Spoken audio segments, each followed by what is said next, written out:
Today, good things will come in twos. It's Lae'zel, Vlaakith's champion. We'll be making extra counters and using our background, the Guild Artisan, to make extra treasures, 2 to be exact.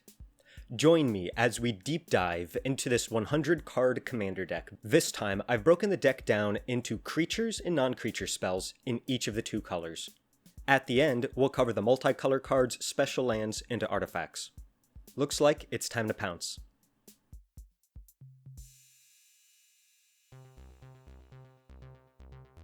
What makes Lae'zel special? For 2 colorless and a white mana, Lae'zel is a Gith warrior that essentially gives you extra counters of any kind on anything that's a creature, planeswalker, or a player.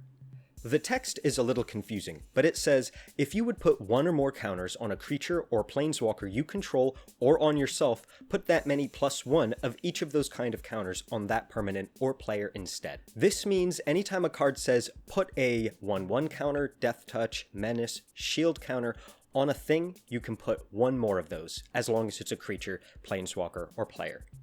But that's not all. Lae'zel might just be a 3/3 commander, but she also says choose a background.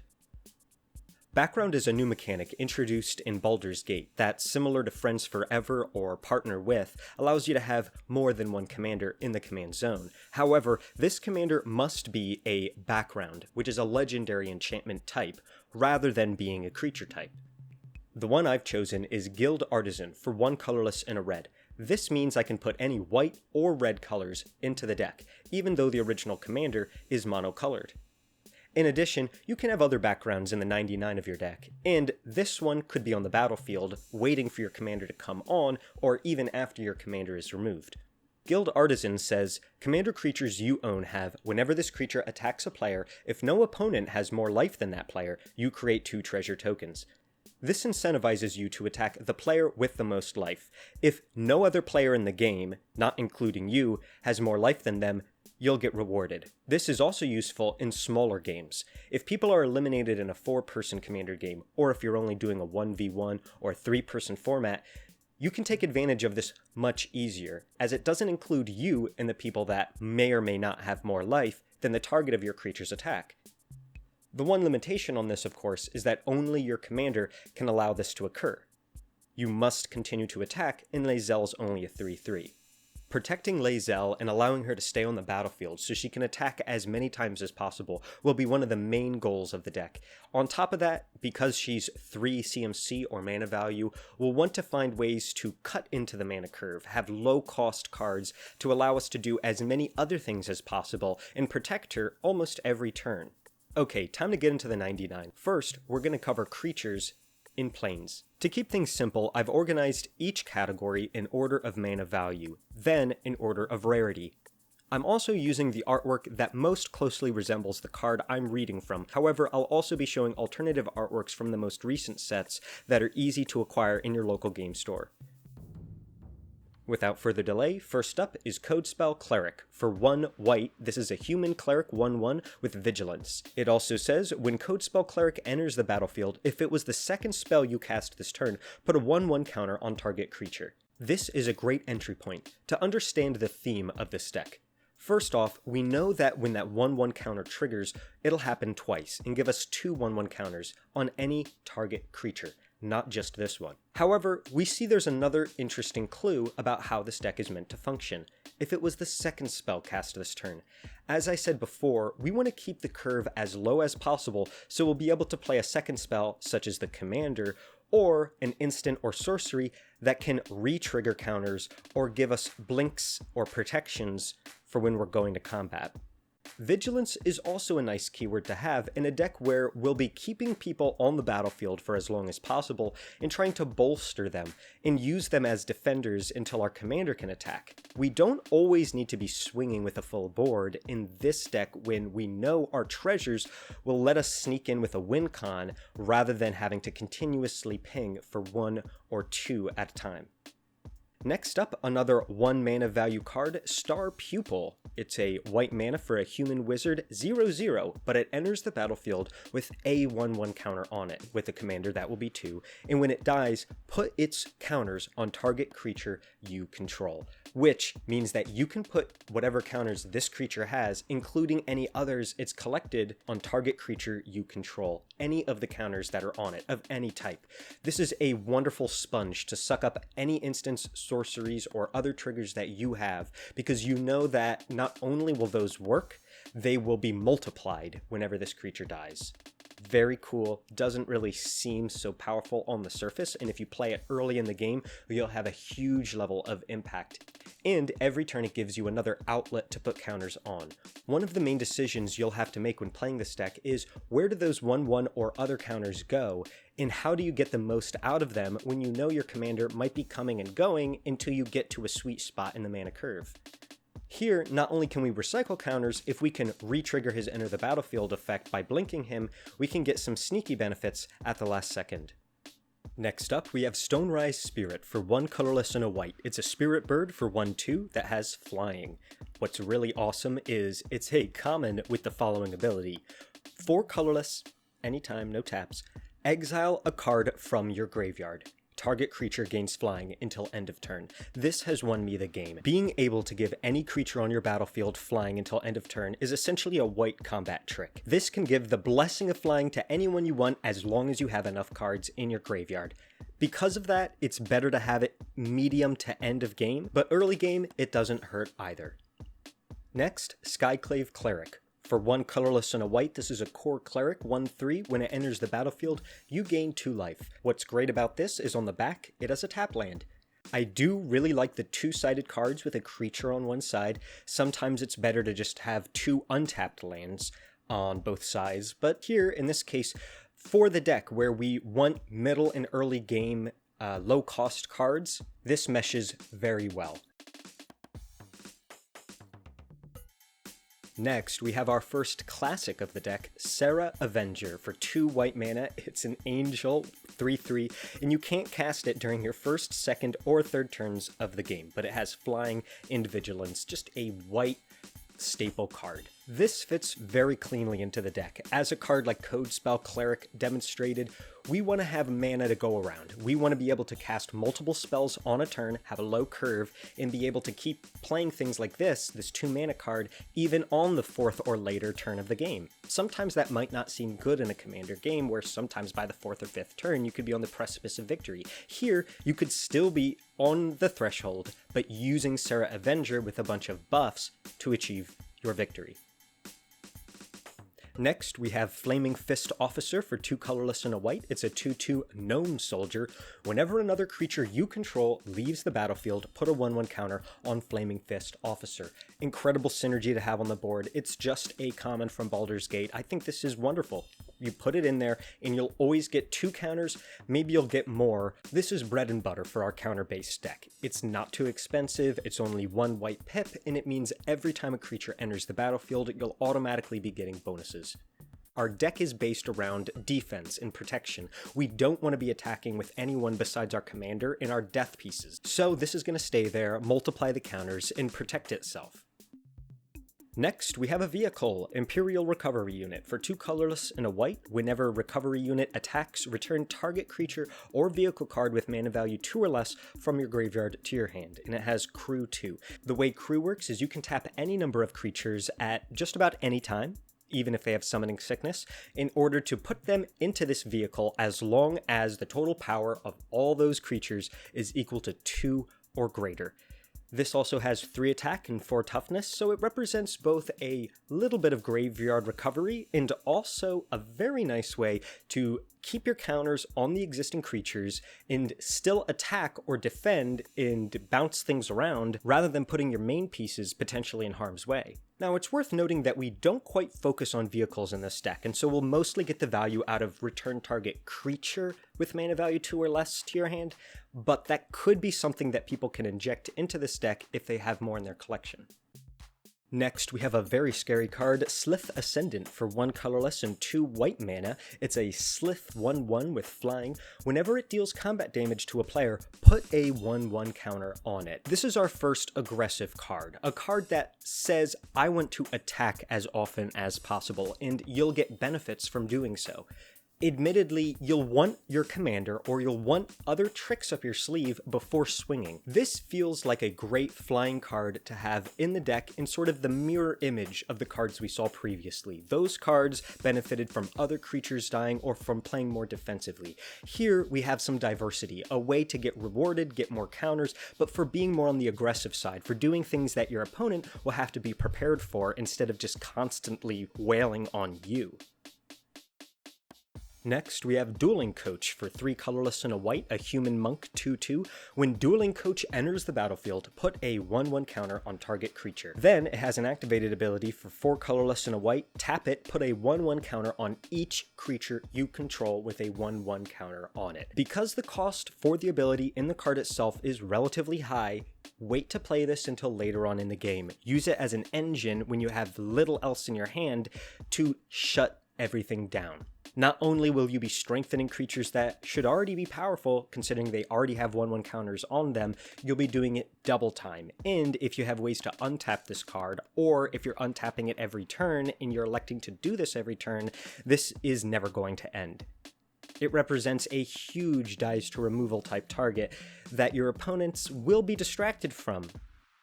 Speaking of tapping, we have Veteran of the Depths. For 3 colorless and a white, it's a Merfolk Soldier 2/2. Whenever it becomes tapped, you may put a 1/1 counter on it. Great. As you can see, a pretty fun game would be getting these cards in this order and being able to build up a kaleidoscope of different ways to get 1/1 counters on target creature, on other creatures, when they enter, when they die, when they tap, when they untap, and make it so the opponent almost forgets when you're getting the counters and when they should sequence instance themselves.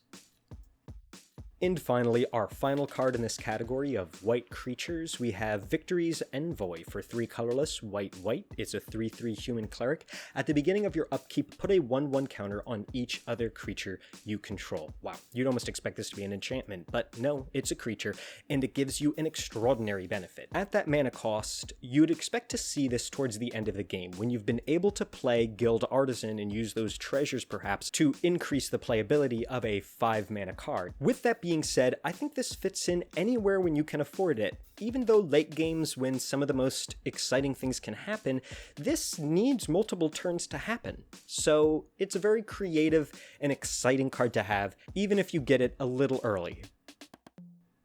One more note about this section. Originally when I built this deck, I had put Kyodai, Soul of Kamigawa, in one of these slots. But I realized later on its activated ability makes its identity WUBRG, and that's not gonna fly. Did someone say mountain creatures? It's time to go through the red category. Rabbit Battery's first up for 1 red mana. It's an equipment rabbit for 1/1, so that is already funky. Equipment creatures are something introduced in Kamigawa Nia Dynasty, and it allows you to use creatures as either an attachment to another creature or as an independent, standalone artifact creature. This one says, equipped creature gets +1 and +1 and has haste. You're able to do that at sorcery speed after casting the creature part of the spell.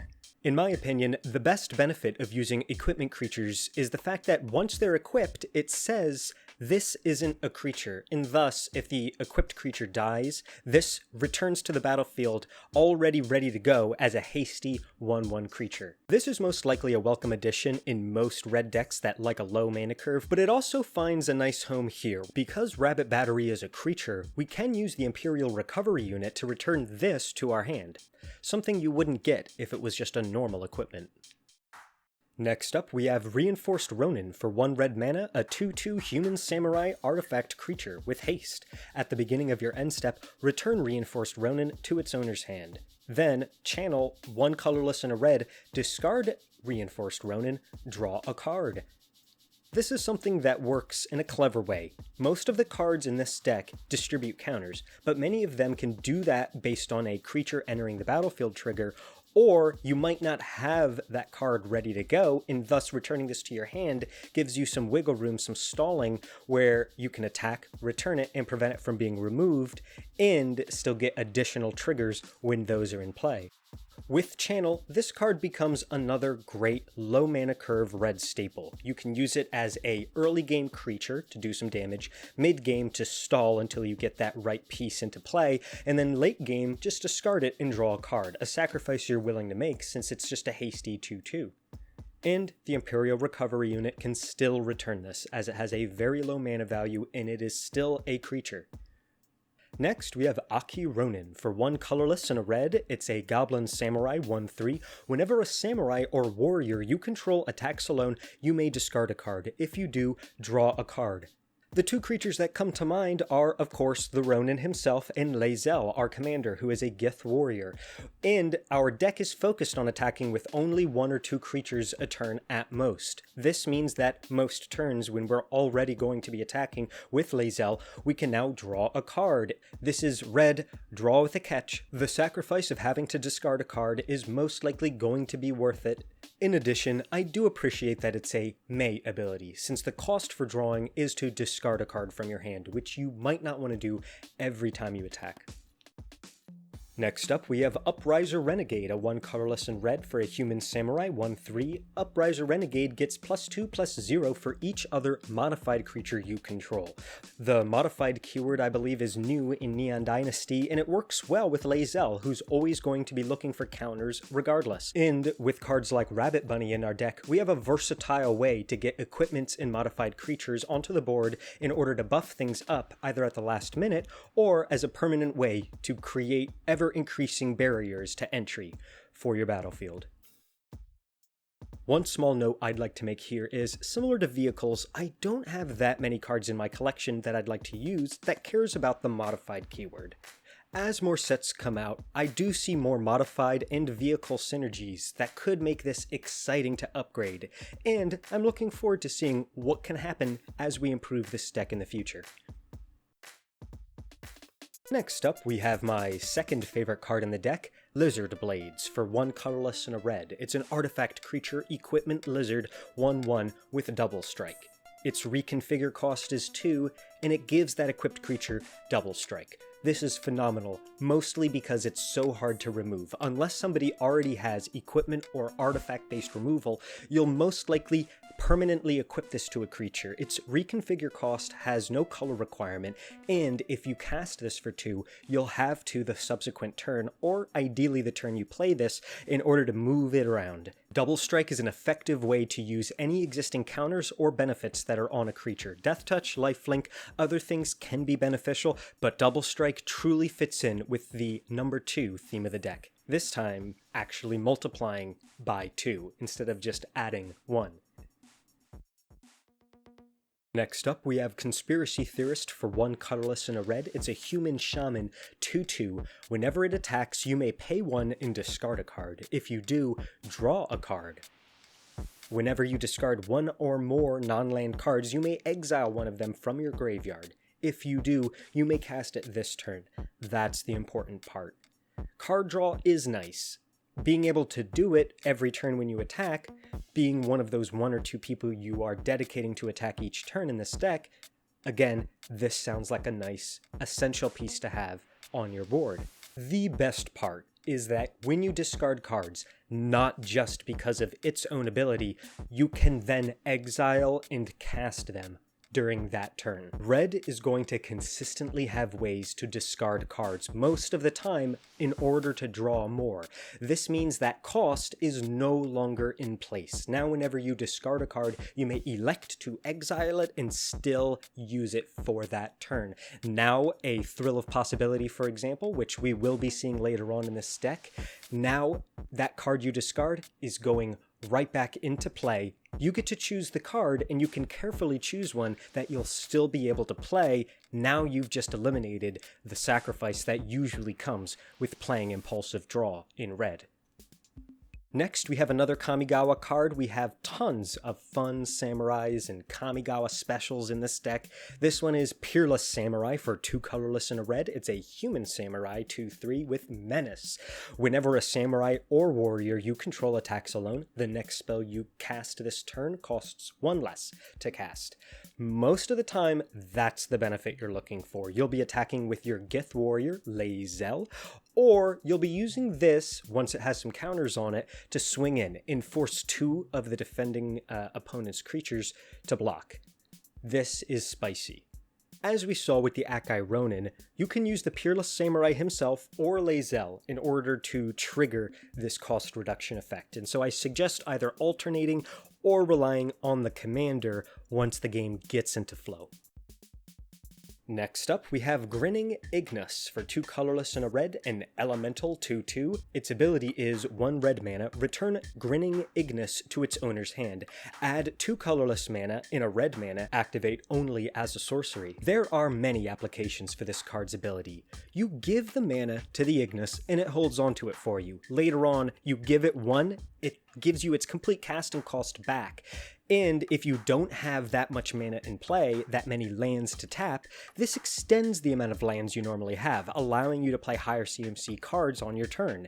It's sneaky that way. You could use it also as a combat trick. You can defend or attack and then bounce it if something doesn't quite turn out the way you were expecting. Although this deck doesn't hugely focus on entering the battlefield, there are some instances where being able to bounce and having that printed right on the card itself can come in handy. Definitely inspire synergy and might be a potential room for improvement in future iterations of this deck. Next, a familiar face, Akki Coalflinger for 1 colorless red-red. It's a Goblin Shaman 2/2 with First Strike. Its activated ability is 1 red mana, tap it, and attacking creatures gain First Strike until end of turn. The reason I've placed the Coalflinger in this deck is simple. We want a diversity of ways to make the opponents scared of us. Because our counters are not going to always be enough to do critical damage, by presenting different ways to confuse and distract, we want the opponents to not be able to predict what type of counters and what type of attacks we'll be sending forward. We want to have different things that activate at different times and make it so that one spot of removal or a single board wipe won't be enough to set us back and stop Lae'zel from churning out more and more.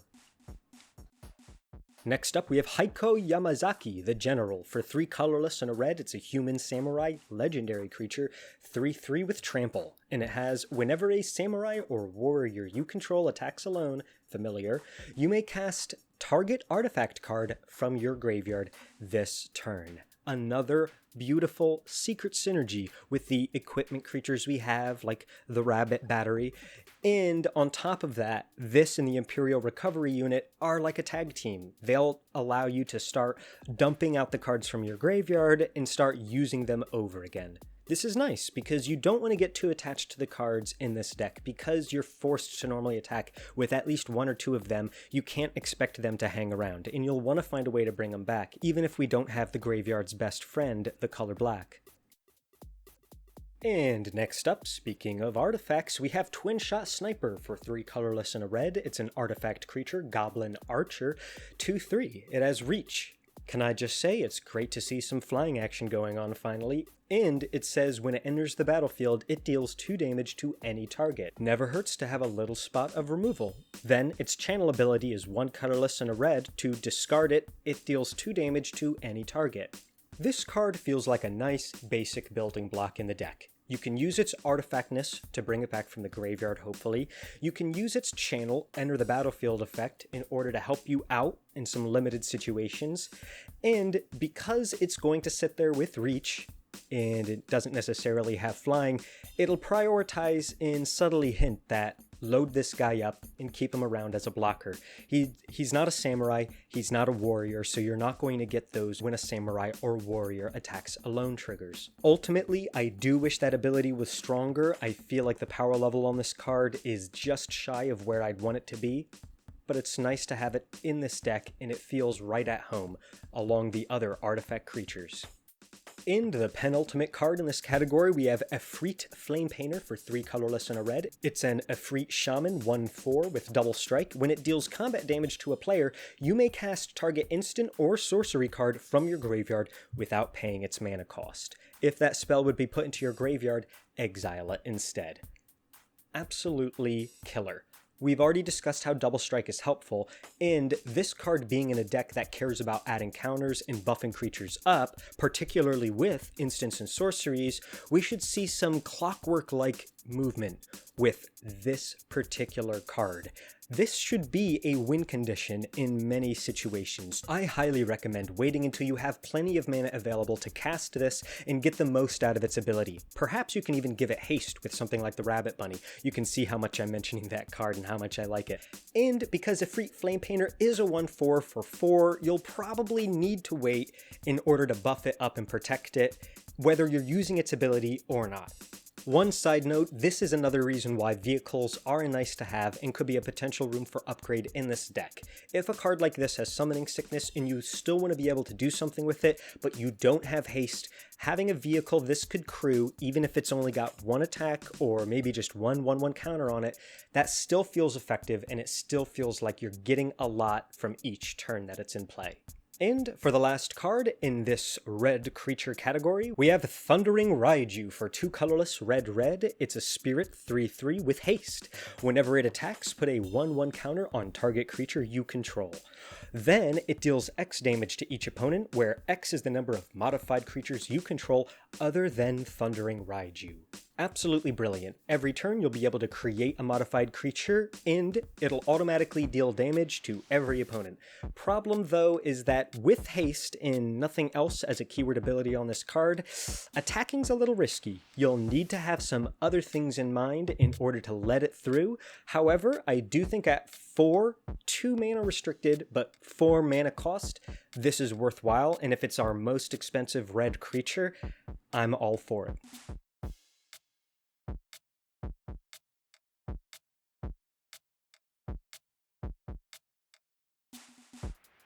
Steering right into Plains non-creatures, we have Light the Way for 1 white. It's an instant with choose 1. Put a 1/1 counter on target creature or vehicle, untap it. The other mode is return target permanent you control to its owner's hand. This is why you need commons in your deck sometimes. 1/1 counter on creature is great. Our commander means that'll be +1. 1/1 counter on vehicle is particularly nice because that means a vehicle does not have to be crewed. Any traditional 1/1 counter cards will not work on vehicles unless they're already crewed, which is sort of an unnecessary restriction. This card allows you to put 1/1 counters before combat or before you even have the ability to crew a vehicle.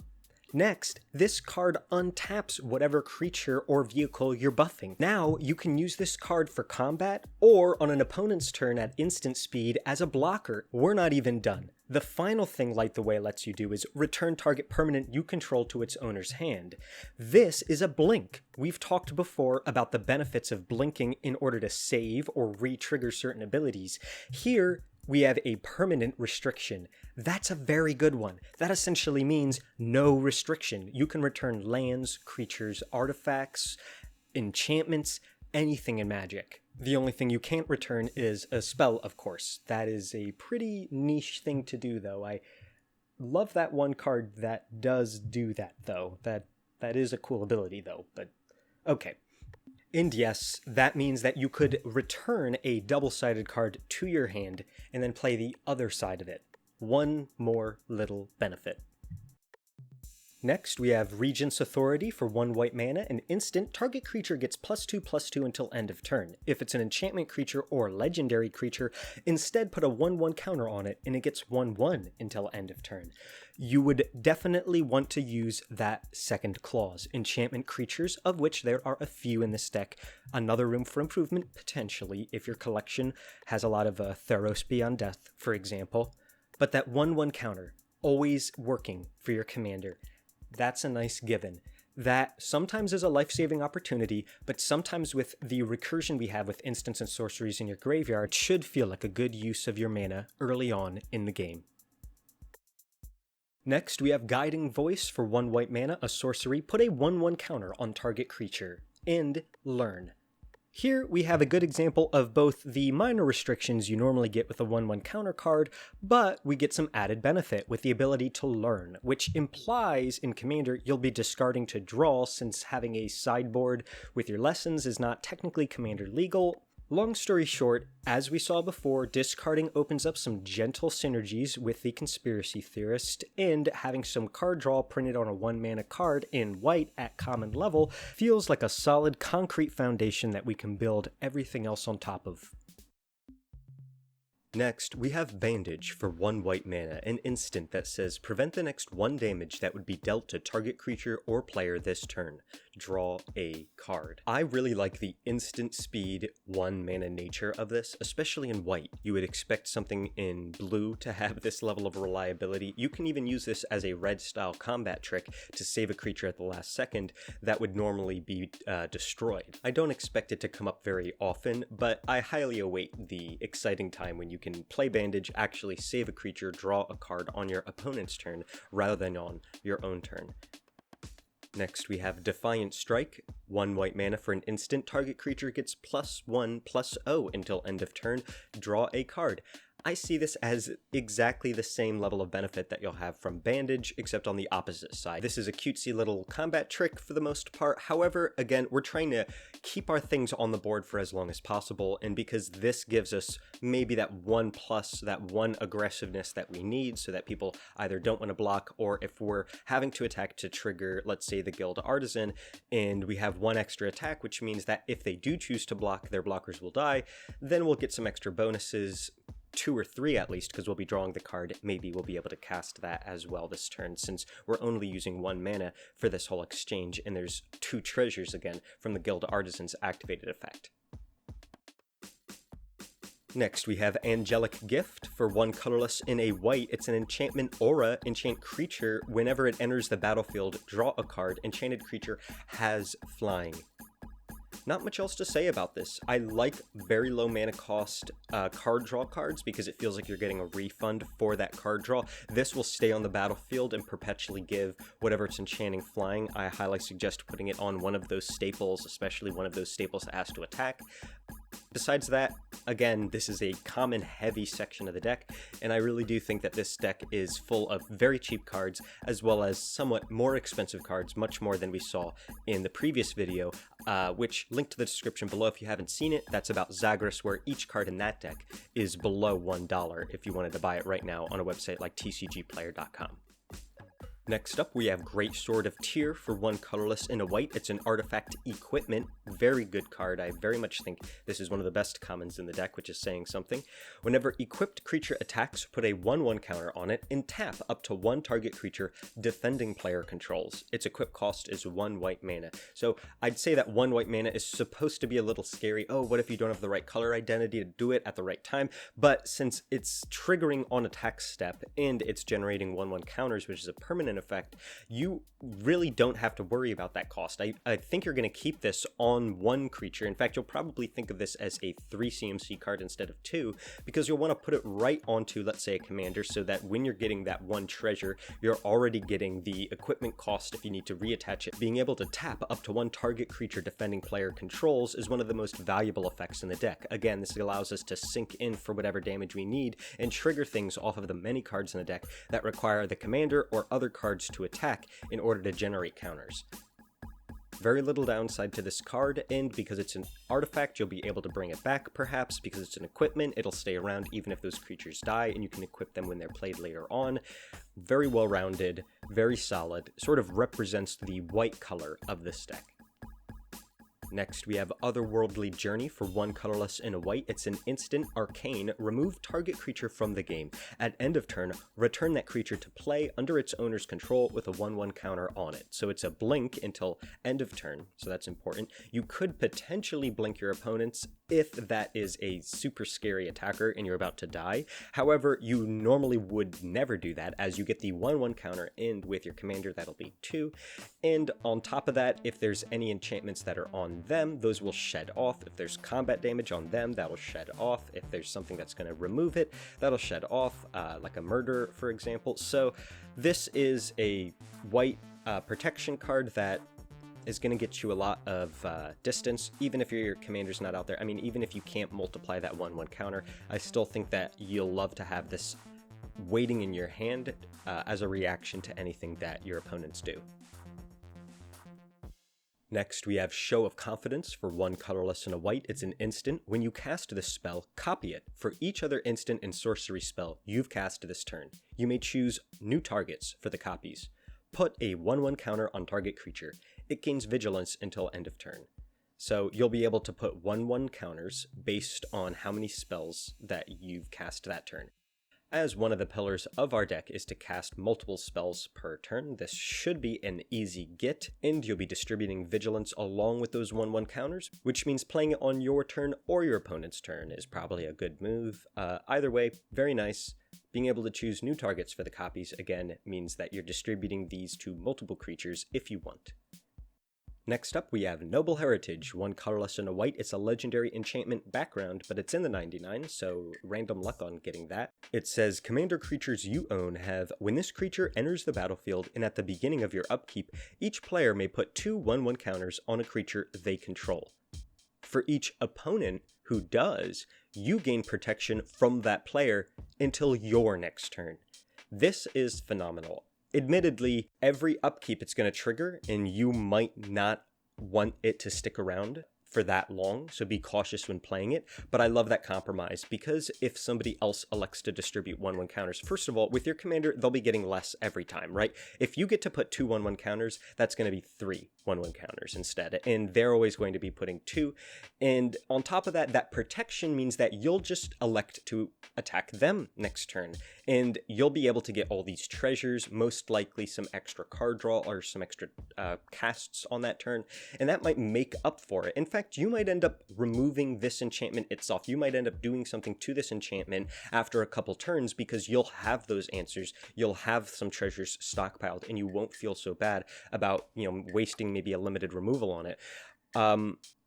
I think there are a lot of interesting pros and cons to this card, and because of that, I very much like it in a casual commander format, but this is another background where it definitely depends on your collection as well, and what backgrounds you have, and what is available to you. This card does seem like it fits quite nicely in the deck. It allows for distribution of counters in one hand, and on the other hand, it allows for easy attacking because of that protection. But we might, if we go heavy on cards like this, we might want to have built-in escape hatches so we can figure out how to get out of a situation where enemies are just getting constant 1/1 counters. I guess you could technically blink them at that point, but then they're just going to get those counters more and more and more. So this is definitely a card to watch out for. Can be very valuable. Also could backfire if it's left on the battlefield for too long. Next we have, oh, look at that elephant. It's Expel for 2 colorless and a white. It's an instant. Exile target tapped creature. Expensive, but instant speed, and it's exile. I think it makes it worth it. Being able to take down indestructible creatures, being able to destroy creatures without caring about how much toughness they have. Yes, it is expensive, but I think it makes up for it. The only thing I could see being improved is a card of a similar cost that might target other cards, just permanence perhaps, because as we mentioned before, certain cards like the Noble Heritage, we might want to take them out ourselves. Next, we have Sparring Regimen for 2 colorless and a white, an enchantment. When it enters the battlefield, learn. Again, that's discard a card, draw a card, since in Commander we won't be having lessons in our sideboard. It also says when you attack, since it's an enchantment, this should happen every turn, put a 1/1 counter on target attacking creature and untap it. This seems like a card that's very much worth the 3 mana cost. You're going to be discarding and drawing, and you'll also getting a recurring source of 2 1/1 counters with your commander, or you can still distribute them regardless of who's on the battlefield, and you'll be giving vigilance to that creature, allowing it to untap and block in case you don't have enough people to be attacking every turn and blocking in the subsequent steps.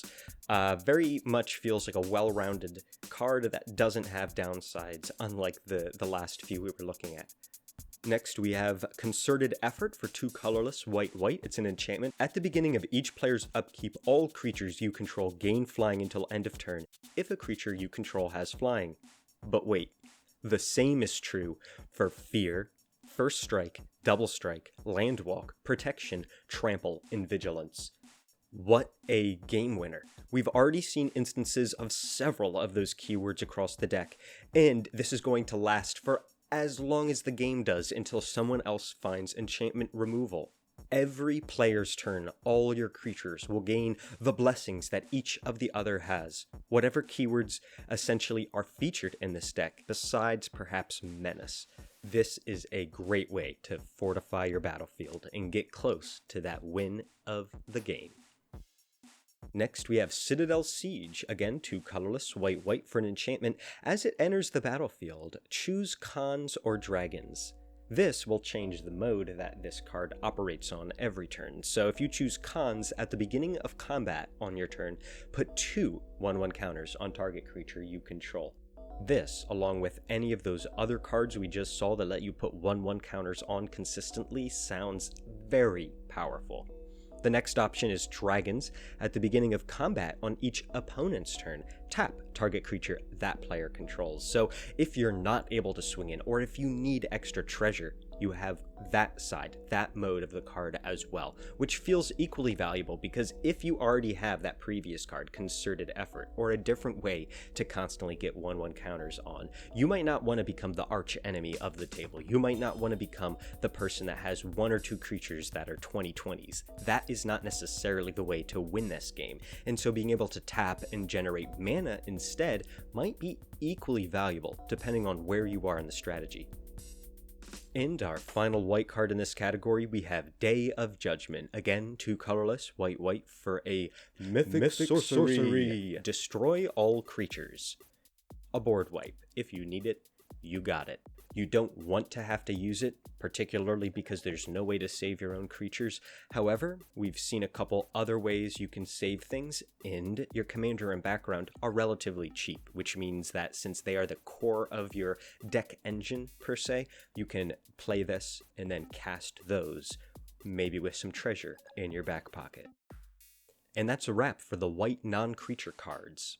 Let's hold our bows back and get into the red stuff. First, it's Spikefield Hazard. For 1 red mana, it's an instant. Spikefield Hazard deals 1 damage to any target. If a permanent dealt damage this way would die this turn, exile it instead. Oh, looks like it's a trilogy of 1 damage or 1 attack instants. On the back is Spikefield Cave, a mountain that enters tapped. Sort of a rough downside. So this is a decent card. I think this will be helpful to build up that ramp, and because we're doing a lot of cutesy combat tricks already, this could be effective early in the game. Not sure why this in particular is uncommon, but I guess it's because it's 2-sided. Of all the cards that we've seen in the deck, I did not expect this to be uncommon. Moving to the next one, we have Flame Discharge. X colorless and a red for an instant. Flame Discharge deals X damage to target creature or planeswalker. If you controlled a modified creature as you cast this spell, it deals 2 damage instead. Oh, how refreshing it is to see that keyword modified yet again. Love to see it. I think being able to do 2 damage is okay, but being able to do X plus 2, which means that most likely you'll get minimum of 3, upwards of 5 or 6 instant speed. Wonderful. I think this is even better than a fireball for this deck, considering later in the game modification is guaranteed and you won't want to be exhausting all your lands. You'll want to leave some of the other ones behind so that you can tap them in order to protect your creature during your opponent's turns. Well, speak of the devil, we have Fireball. It's X colorless and a red for a sorcery. This spell costs 1 more to cast for each target beyond the first. It deals X damage, divided evenly, rounded down among any number of targets. So this is pretty expensive if you're using it to take care of more than 1 threat. It's not something you'll want to be using later on in the game, but later in the game, we'll be generating treasures, we'll be doing some fancy things, we'll hopefully have mana up to spare. Maybe this can even work as a single player mini battlefield destroyer. I'm very cautious about saying anything close to board wipe because you can only take out 2 or 3 things with this unless you want to really waste all your treasures, all the mana possibilities. So keep in mind, sorcery speed, this is going to be helpful maybe after your combat step, maybe to help yourself get prepped for the next turn, help yourself get prepped in case you don't have as many blockers as you were expecting, or if something else happened during your combat step. Next, we have March of Reckless Joy for X colorless and a red. Love the theme here. It's an instant. As an additional cost to cast this spell, you may exile any number of red cards from your hand. This spell costs 2 less to cast for each card exiled this way.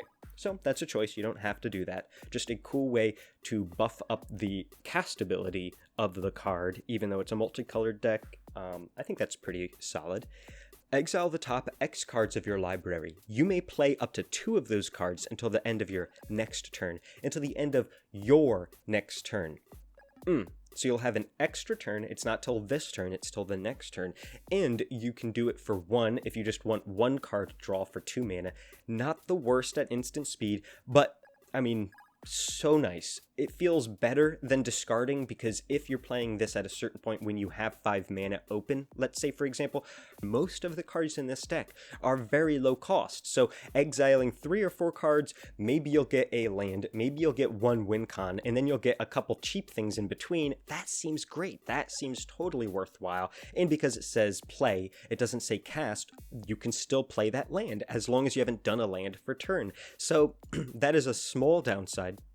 It is an instant, and so if it's a land and you've done it on your opponent's turn, you'll have to wait till your turn, but it says until the end of your turn, so you'll have that chance to do the 1. If you wait, you can potentially get 2 lands. Not that you'd be doing this in order to get land drops, but it's always an option.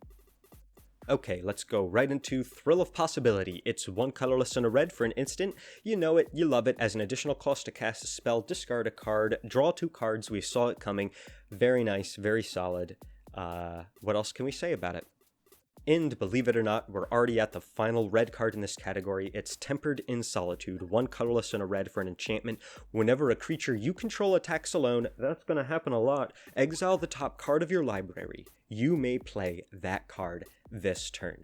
Whenever a creature you control attacks alone, exile the top card of your library. You may play that card this turn. Similar effect to what we just saw on the Reckless Joy, except it's limited to this turn, but we're going to be attacking with 1 creature a lot, so this might happen every turn.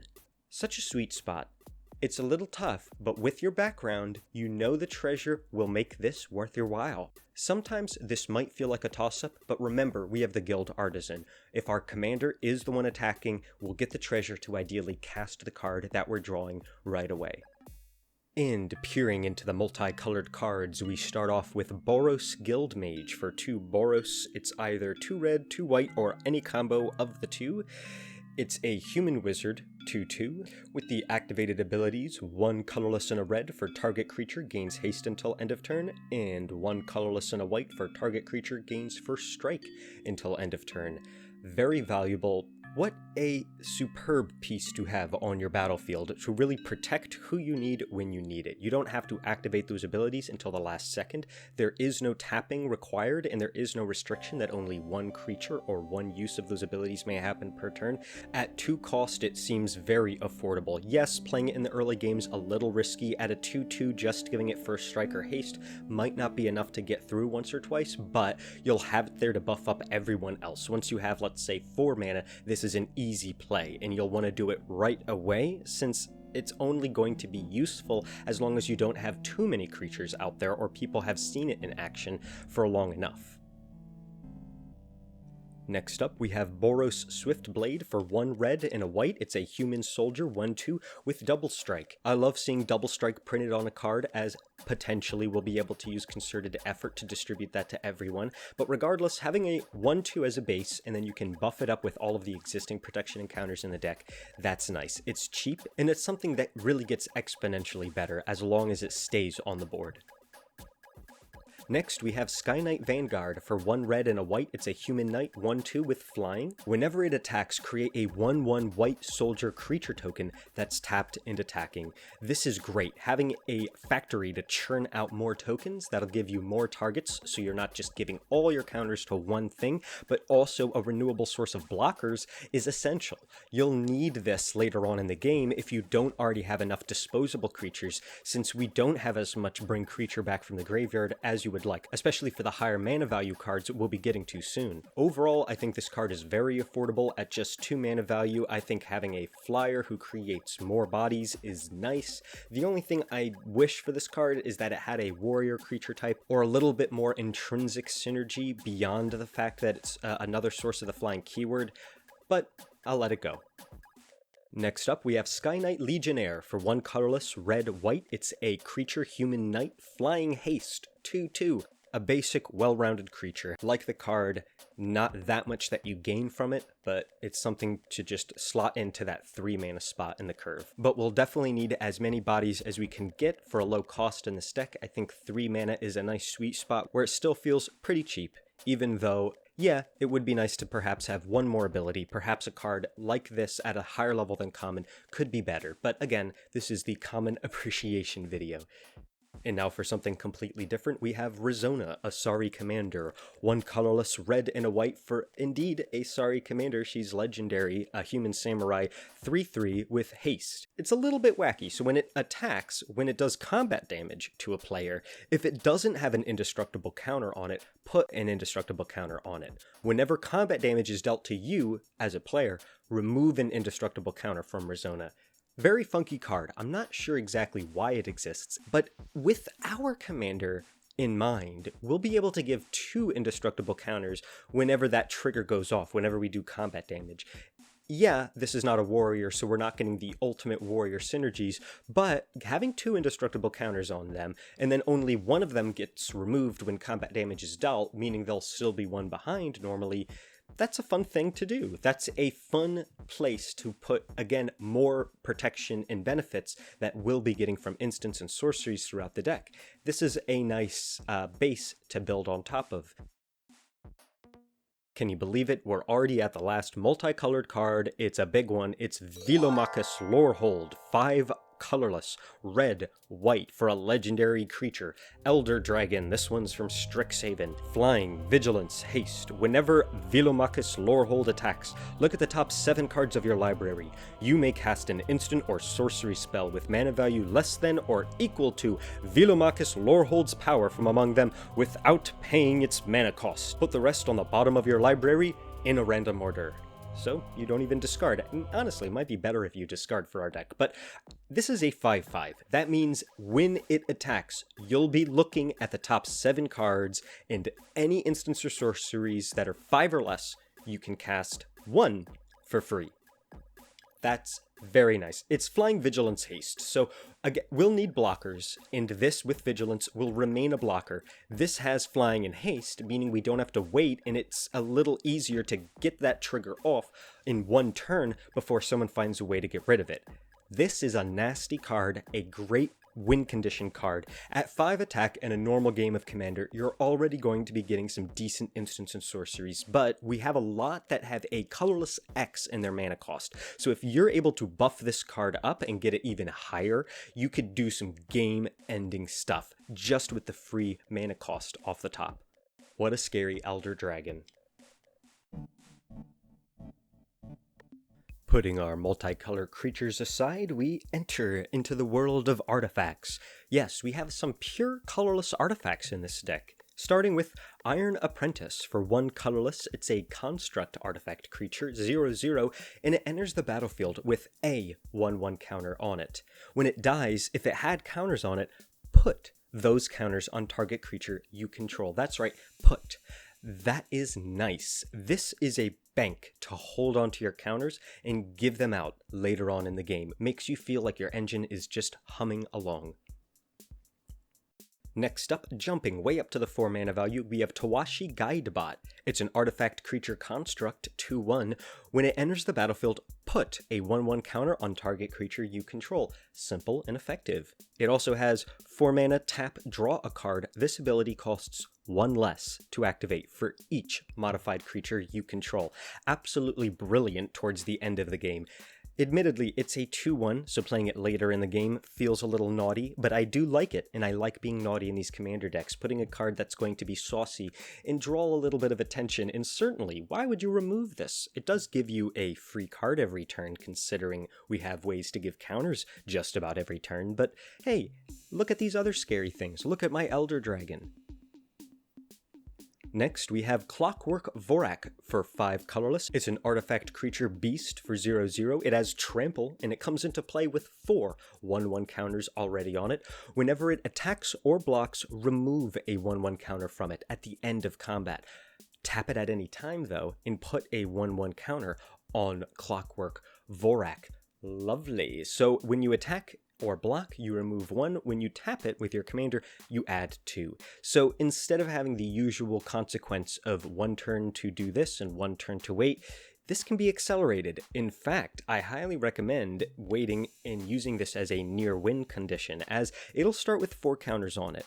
It's a 5 mana value card. If we're playing it when we already have some treasures or mana to spare, and we can tap it maybe for 2 more turns later on, or put some counters on using that extra wiggle room, this could pretty quickly get to being a 6/6, an 8/8, and attacking and only removing 1 counter. Not a big concern at all. Plus, don't forget, it has trample. Next, we have my favorite card in the deck, Pentavus, for 7 mana. It's an artifact creature, 0/0. It comes into play with 5 1/1 counters on it. Ooh, just you wait. 1 colorless, remove a 1/1 counter from Pentavus. Put a 1/1 Pentavite artifact creature token with flying into play. So it starts off with 5, you take a counter off, you create a flying creature. That's nice. But here's the broken part. Its other ability, 1 colorless, sacrifice a Pentavite, one of those tokens you just made, put a 1/1 counter on Pentavus.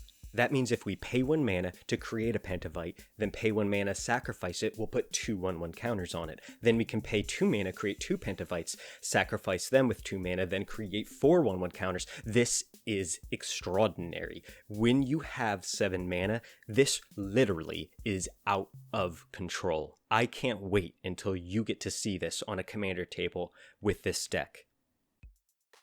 Next, we have Walking Skyscraper for 8 mana. It's an 8/8, and it costs 1 less to cast for each modified creature you control, so pretty dang cheap. It has trample and hexproof as long as it's untapped. Another good place to put that vigilance, or another great place to have a card that can untap one of your creatures. So brilliant. 8 mana starting, and then we'll imagine it gets to 7 with your commander, 6 with another creature, maybe down to 5 considering we have so many equipments. This could be swinging in on turn 5 or 6. And wouldn't you know, that does it for our artifact creatures. Let's go into the non-creature artifacts, starting with Aether Vial. For 1 colorless, it's just an artifact. At the beginning of your upkeep, you may put a charge counter on Aether Vial. Tap it. You may put a creature card with converted mana cost equal to the number of charge counters on Aether Vial from your hand into play. What a toxic card in this deck.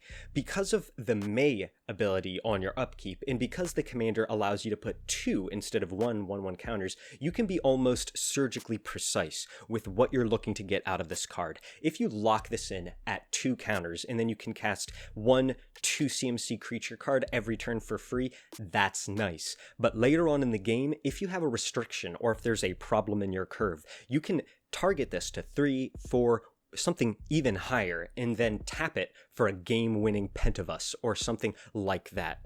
I can't wait to see what people do with this card, but it'll be made even worse. We'll get to that after our next card, Zephyr Boots, which is 1 colorless. For an equipped creature has flying. When it deals combat damage to a player, draw a card, then discard a card. Its equip cost is 2. It's a little pricey, but what a commander staple. We know this deck does not care too much about discarding, and because you'll be able to draw first, I think the compromise is worthwhile. The main downside to me is that it's not a May trigger, so even when you have enough cards, if you just want the flying and you don't want to have to unattach it, you'll still have to deal with that sacrifice. Now let's get down to business. It's Power Conduit for 2 colorless, an artifact with the tap ability, remove a counter from a permanent you control. That's right, any kind of counter. Then choose one. Put a charge counter on target artifact, or put a 1/1 counter on target creature. So nasty. So look at this with Aether Vial side by side. That's where you'll be putting those charge counters, if that ends up being what you have in your hand at the same time as this. But if you don't, it's still so wonderful to be able to take a counter off of one creature and put it on another. With the modified keyword, you're creating new modified creatures. With the fact that you're removing, but then you get a separate put trigger, you're multiplying. You could just remove the counter to put it on something else in order to turn that 1 into 2 every turn. This is also not a creature, so you can do that immediately when it goes into play. What an intrinsically broken card in this deck with Lae'zel. Love it. Next, we have another arguably broken card for completely separate reasons, Arcane Signet for 2 mana. Tap it to add 1 mana of any color in your commander's power identity. Look at that rock. Next, we have a vehicle. Did I mention how much I love vehicles, but just don't have enough of them in the collection? It's High-Speed Hoverbike for 2 colorless. It has Flash, Flying. It's a 2/2. When it enters the battlefield, you tap up to 1 target creature, and its crew cost is 1. This is so versatile. You can use it on your opponent's turn to tap down one of them creatures, to tap down one of them creatures, to tap down one of them creatures.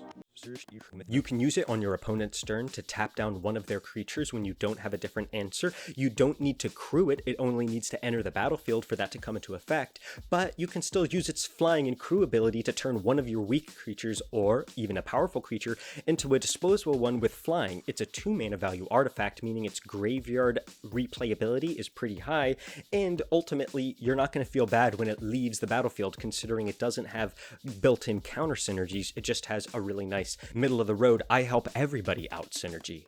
And time to bring this delightful artifact section to a close with Replicating Ring, one of these frosty Kaldheim cards for 3 colorless. It is a snow artifact with the ability to tap and add a mana of any color, which might have you shaking your head, but get this, it also says at the beginning of your upkeep, put a night counter on Replicating Ring, so that'll be 2 with your commander.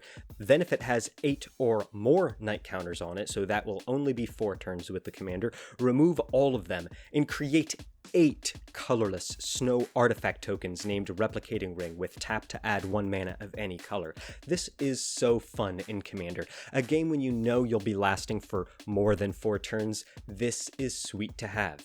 In my head, you'll get the most out of this as soon as you can play it, which is going to be hard. Turn 3 is most likely when this becomes reasonable. However, we have so much mana later in the game that this is a very fun piece to have on your battlefield. And hey, it's still just a mana rock.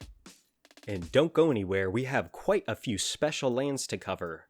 And just like the last video, we'll start with the lands that you should swap out for the lands you like in your collection. These are easy to change, and based on whatever tap lands you have, whatever maybe more expensive mana rocks you have, whatever it is that you like to do, whether it's scrying or other additional benefits that are sometimes printed onto the cards. Keeping that in mind, we have Alpine Meadow, a snow land, Mountain Plains, which enters the battlefield tapped. How peaceful. Very nice. After that, we have Boros Guildgate, enters the battlefield tapped, also taps for a mountain or a plains, but it doesn't have the subtype. After that, we have Windscarred Craig, enters tapped, you gain a life, also can tap for mountain or plains. Now time for a little more action, still arguably lands you can swap out. We have Lorehold Campus. It's a land which enters tapped. You can add mountain or plains. You can also use 4 colorless, tap it to scry 1. So that's 5 mana to scry 1. Doesn't really seem super realistic, but if you have extra treasure or if you have mana held open because you were expecting your opponents to do something, but it looks like it's about to be your turn, you can just use this at the end of their turn, scry 1. You're not sacrificing anything, thankfully, so it's okay. Next, we have Temple of Triumph, enters tapped. When it enters, you scry 1. You can tap it to add a mountain or plains. And finally, the last of lands with compromise, we have Roadside Reliquary. You tap it to add a colorless, or you can tap 2 into it to sacrifice it, draw a card if you control an artifact, draw a card if you control an enchantment. So because we're operating in white and we have a focus on artifacts in this deck, it should be pretty easy to get 2 cards off of this. However, paying 3 mana, one of which you'll never get back, in order to get those cards may not always be worth it. So I definitely think this is still a compromise. I'm glad it doesn't enter tapped, however, so this is a little over the line in comparison to the previous cards, but I don't expect it to hang around in more power-hungry decks. Alright, now we have Darksteel Citadel, an artifact land that's indestructible, and it can tap to add 1 colorless to your mana pool. I like it because it's an artifact that's indestructible. Fantastic target for discarding if you already have another land in your hand, and it also counts for something like the Roadside Reliquary if you're trying to get extra card draw. Next, we have Boros Garrison, a bounce land that enters tapped, and when it comes into play, return a land you control to its owner's hand. And you can tap it to add red-white to your mana pool. So, nice to have this. Earlier in the game is better, especially if you don't even have other lands, because it doesn't say as an additional cost. Yeah, just a classic bounce land. Next up, quite an exciting land, Sokenzen, Crucible of Defiance, a legendary land that taps to add red, and it has Channel. For 3 colorless and a red, discard it from your hand to create 2 1/1 colorless spirit creature tokens, so more bodies on the battlefield. I'm already on board. But, get this, they gain haste until end of turn, and it costs 1 less to activate for each legendary creature you control. So with your commander, this is only going to be 3 mana in total, and you'll get these extra bodies from just discarding this card from your hand. So early game, of course you'll take the land. Late game, having extra bodies on the floor sounds like music to my ears. Next, we have a very Kaldheim sounding card, Axgard Armory. A land that enters tapped, and you can use it for white mana, or you can also tap 1 colorless, 2 red, into white, and it, so that's 5 mana in total, of a very weird combo. Sacrifice it, but then get this, you search your library for an aura card, or an equipment card, so it can be both of them. Reveal them, put them into your hand, then shuffle your library. We have a lot of equipments, particularly the Lizard Blades is my favorite one. I also love the Greatsword of Tyr, and there's several auras, such as Angelic Gift, that could also be nice to use. And you put those cards right into your hand, so I definitely think this is worth the cost. It's the same converted amount as the Roadside Reliquary, but you're getting an enormous amount of benefits instead. And next we have Access Tunnel. You tap it to add a colorless, or you can tap 3 colorless and it, so as we're saying, 4 total, and target creature with power 3 or less can't be blocked this turn. You don't have to sacrifice it. I like this. We are practically guaranteed to be attacking with 1 creature every turn, so making that one unblockable sounds great. This is not intended to get in for critical, it's intended to trigger everything that we've collected on our battlefield at that point. Next up, we have Hylian Crucible, a land. You tap it to add 1 to your mana pool, or you can also use 1 colorless and a red and tap it to put a pressure counter on Hylian Crucible. You can also tap 1 red and it in order to remove 2 pressure counters from it, sacrifice it, and put a 4/4 red Hylian creature token with haste onto the battlefield. I used this in my Zagreus deck, but I like it even more here, because when you put the pressure counters on Hylian with your commander, you only need to wait 1 more turn in order to immediately transform it into a creature. That's so fast, and if you don't want that, you can still just rest on that colorless land, and we have plenty of uses for colorless land in this deck. So, Hylian Crucible, definitely a victory for the land category. We don't have a lot of wins in this category in comparison to the other ones. It's full of hits and misses. This is for sure a hit. Next up, we have Hall of Oracles. Tap for a colorless, or you can also tap 1 and it to add 1 mana of any color, so mana fixing. I'm already on board. It's nice to have a mana fix. As you saw, we don't have golden eggs, we don't have spare supplies, we don't have the things that we could usually use to fix or draw in a low power, fun, common deck, but what we also get that's insane is you tap this. Right, that's right, you just tap this, and you can activate its 3rd ability. Put a 1/1 counter on target creature. Activate only as sorcery, and only if you've cast an instant or sorcery spell this turn. Holy crap, almost every turn you should be able to cast an instant or sorcery or be adding bodies, so later on you'll get instants and sorceries. That means that this is the ideal source of 1/1 counters. Even if you don't have your commander, being able to buff up things in preparation is nice. When you have your commander, putting 2 1/1 counters on at sorcery speed is no compromise. That feels like an incredible addition to this deck. It's a hard toss-up between Hylian Crucible and this one, but Hylian Crucible, you only get the 1 use out of it. And some of those other artifacts that you can tap to draw cards require modified creatures, so this one from Strixhaven feels like it's almost a must-have in this deck. And next we have Blast Zone. It enters the battlefield with a charge counter on it. So one more use for those charge counters we were talking about earlier with the Aether Vial and Power Conduit shenanigans. So you tap it to add a colorless, and you can also tap XX into it to put X charge counters on Blast Zone. You can also do 3 colorless, tap it, sacrifice it to destroy each non-land permanent with converted mana cost equal to the number of charge counters on Blast Zone. So first of all, it enters with charge counters, and you can mess around with those charge counters because of the timing of your commander into those shenanigans we talked about earlier. You also can use that XX in order to tinker around with the charge counters whenever you have that mana, those treasures available, and in the meantime, it's still a decent source of colorless land. Finally, that last ability. As we can see, it's a board wipe, but not only is it a board wipe, it's a board wipe of all permanents, not just creatures. So although this is definitely hitting the nuke button, I think it's a very nice tactical nuke because it's only hitting a certain mana value or CMC. It's not actually going to clear out everything and leave you wide open for the next turn. And I saved this retro fun one for the end. It's Dwarven Ruins. It comes into play tapped, and you can tap it for red, or sacrifice and tap it to add 2 red to your mana pool. So simple, so short. I like it a lot. It's kind of silly. You're just sacrificing it to times it by 2, but it lets you move fast. Definitely putting the red flavor into this deck, which is definitely leaning more into white mechanics, liking the fact that you can do this whenever you want. I normally leave this on the battlefield and play it when people forget that it's even there because it lets you sneak something out 1 turn early. 1, 2, 3, 4, 5, 6, 7, 8, 9, 10 mountains. Rounding it off with the basic lands, we have 10 mountains and 12 plains. So pretty small in the basics, but we have so many special lands, and the entire deck is at such a low average mana value.